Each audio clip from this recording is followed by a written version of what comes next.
हरे कृष्णा।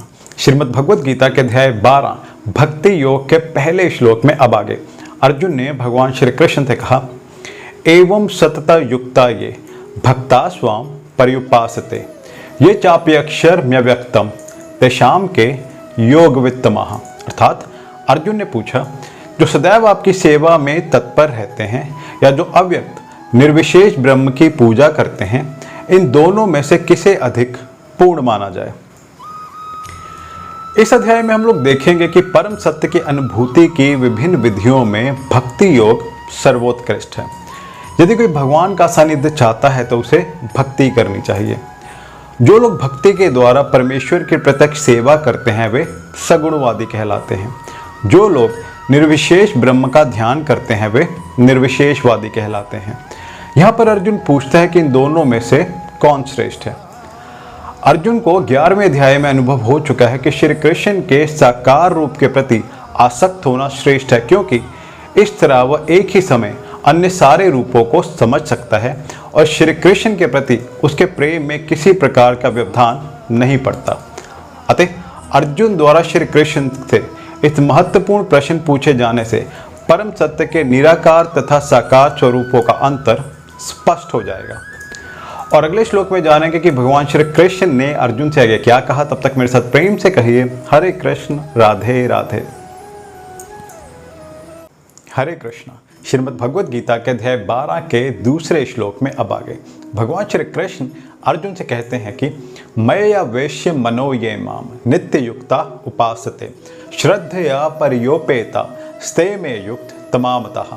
अर्थात जो लोग अपने मन को मेरे साकार रूप में एकाग्र करते हैं तथा अत्यंत श्रद्धा पूर्वक मेरी पूजा करने में सदैव लगे रहते हैं, वे मेरे द्वारा परम सिद्ध माने जाते हैं।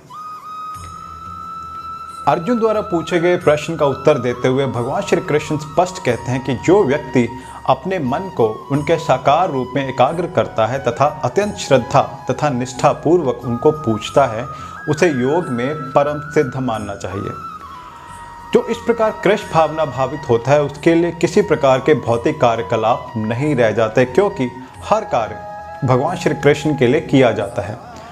शुद्ध भक्त निरंतर कार्यरत रहता है, कभी कीर्तन करता है, कभी श्रवण करता है, कभी कभी प्रसाद तैयार करता है। वो जो कुछ भी करता है श्री कृष्ण संबंधी कार्यों के अतिरिक्त अन्य किसी कार्य में एक क्षण भी नहीं गवाता। ऐसा कार्य पूर्ण समाधि कहलाता है। और अगले श्लोक में जानेंगे कि भगवान श्री कृष्ण ने अर्जुन से क्या कहा। तब तक मेरे साथ प्रेम से कहिए, हरे कृष्ण राधे राधे। हरे कृष्णा। श्रीमद् भगवद गीता के अध्याय 12 के तीसरे तथा चौथे श्लोक में अब आगे भगवान श्री कृष्ण अर्जुन से कहते हैं कि ये त्वक्षरम अनिर्देशम अव्यक्तम परिपासते सर्वत्र गम चिंत्यम च कूटस्थमचलम ध्रुवम सन्नियम ये इंद्रिय ग्रामम सर्वत्र संबुद्धयः ते प्राप्नुवन्ति मामेव सर्वभूत हिते रतः। अर्थात लेकिन जो लोग अपनी इंद्रियों को वश में करके तथा सभी के प्रति संभाव रखकर परम सत्य की निराकार कल्पना के अंतर्गत उस अव्यक्त की पूरी तरह से पूजा करते हैं, जो इंद्रियों की अनुभूति से परे है, सर्वव्यापी है, अकल्पनीय है, अपरिवर्तनीय है, अचल तथा ध्रुव है, वे समस्त लोगों के कल्याण में संलग्न रहकर अंततः मुझे प्राप्त करते हैं। जो लोग भगवान श्री कृष्ण की प्रत्यक्ष पूजा ना करके अप्रत्यक्ष विधि से उसी उद्देश्य को प्राप्त करने का प्रयत्न करते हैं, वे भी अंततः भगवान श्री कृष्ण को प्राप्त होते हैं। जब मनुष्य को अनेक जन्मों के बाद पूर्ण ज्ञान होता है तो वो भगवान श्री कृष्ण की शरण ग्रहण करता है। यदि कोई श्लोक में बताए कि विधि से भगवान के पास पहुंचता है तो उसे इंद्रिय निग्रह करना होता है, प्रत्येक प्राणी की सेवा करनी होती है और समस्त जीवों के कल्याण कार्य में रत होना होता है। इसका अर्थ ये हुआ कि मनुष्य को भगवान श्री कृष्ण के पास पहुंचना ही होता है, अन्यथा पूर्ण साक्षात्कार नहीं हो पाता। और अगले श्लोक में जानेंगे कि भगवान श्री कृष्ण ने अर्जुन से क्या कहा। तब तक मेरे साथ प्रेम से कहिए, हरे कृष्ण राधे राधे।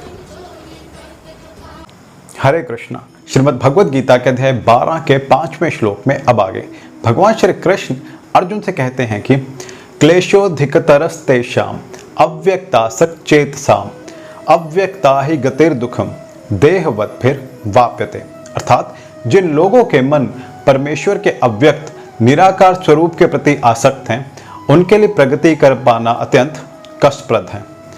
देहधारियों के लिए क्षेत्र में प्रगति कर पाना सदैव दुष्कर होता है। अध्यात्मवादियों का समूह जो परमेश्वर के अचिंत अव्यक्त निराकार स्वरूप के पद का अनुसरण करता है, ज्ञान योगी कहलाता है। किंतु जो व्यक्ति भगवान की भक्ति में रत रहकर पूर्ण कृष्ण भावनामृत में रहते हैं, भक्ति योगी कहलाते हैं। यहाँ पर ज्ञान योग तथा भक्ति योग में निश्चित अंतर बताया गया है। ज्ञान योग का पथ यद्यपि मनुष्य को उसी लक्ष्य तक पहुंचाता है, किंतु है अत्यंत कष्टकारक, जबकि भक्ति योग भगवान की प्रत्यक्ष सेवा होने के कारण अत्यंत सुगम है और देहधारी के लिए स्वाभाविक भी है। अतएव यहाँ पर उपदेश दिया गया है कि आत्म साक्षात्कार के कष्टप्रद मार्ग को ग्रहण नहीं करना चाहिए, क्योंकि अंतिम फल अनिश्चित रहता है। और अगले श्लोक में जानेंगे कि भगवान श्री कृष्ण ने अर्जुन से आगे क्या कहा। तब तक मेरे साथ प्रेम से कहिए हरे कृष्ण राधे राधे।